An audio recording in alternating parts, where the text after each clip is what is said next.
Nengok itu apa nggak merinding satpam itu, Wak. Di titik itulah dia baru sadar kalau rombongan itu sudah pasti bukan manusia. Dan selain sosok pembawa keranda, Wak, beberapa penyewa apartemen juga mengaku sering melihat sesosok penampakan yang mengerikan. Pada malam-malam tertentu, Wak.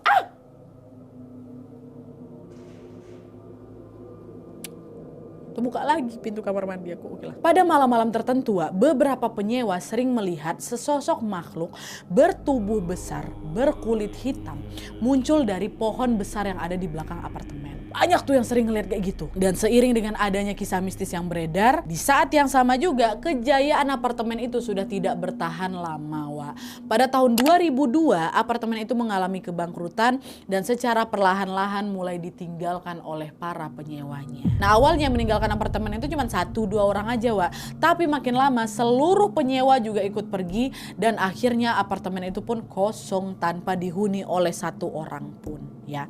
Tapi meskipun ditinggal oleh penyewanya, Wak, pihak apartemen kan nggak nyerah gitu aja tuh. Mereka terus tuh berusaha untuk memanfaatkan bangunan itu supaya tidak sia-sia. Nah, dari situ mereka akhirnya mengalihfungsikan apartemen itu sebagai tempat wisata kolam renang. Tadi kan aku juga ceritakan kalau di apartemen itu kan memang ada kolam renangnya kan. Nah, kolam renang itu akhirnya dibuka lah untuk umum, Wak. Dan ternyata cara itu cukup efektif karena ada banyak orang yang tertarik untuk berenang di sana. Seiring berjalannya waktu, kolam renang itu pun mulailah, Wak, ramai dikunjungi oleh beberapa warga Surabaya dan juga sekitarnya.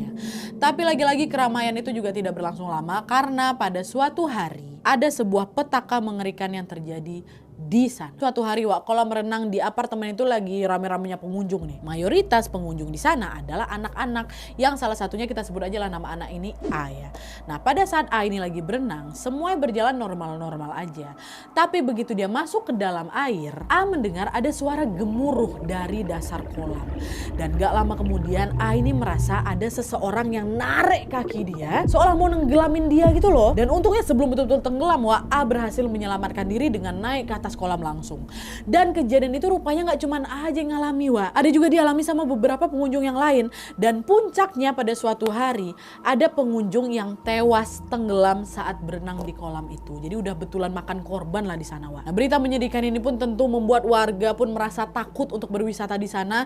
Alhasil hanya dalam waktu yang singkat apartemen itu pun kembali kosong tanpa ada satupun penyewa ataupun pengunjung yang datang. Nah, karena nggak ada lagi orang berminat berkunjung ke sana kan, lama-lama apartemen itu udah nggak kerawat lah, udah mulai terbengkalai nih. Apartemen yang dulunya diisi hiruk pikuk pengunjung sekarang sudah tertutup dengan lebatnya semak-semak belukar, Wak. Pada saat malam tiba, apartemen ini tampak gelap tanpa ada pencahayaan sedikit pun. Dan seiring dengan terbengkalainya apartemen itu, Wak, kisah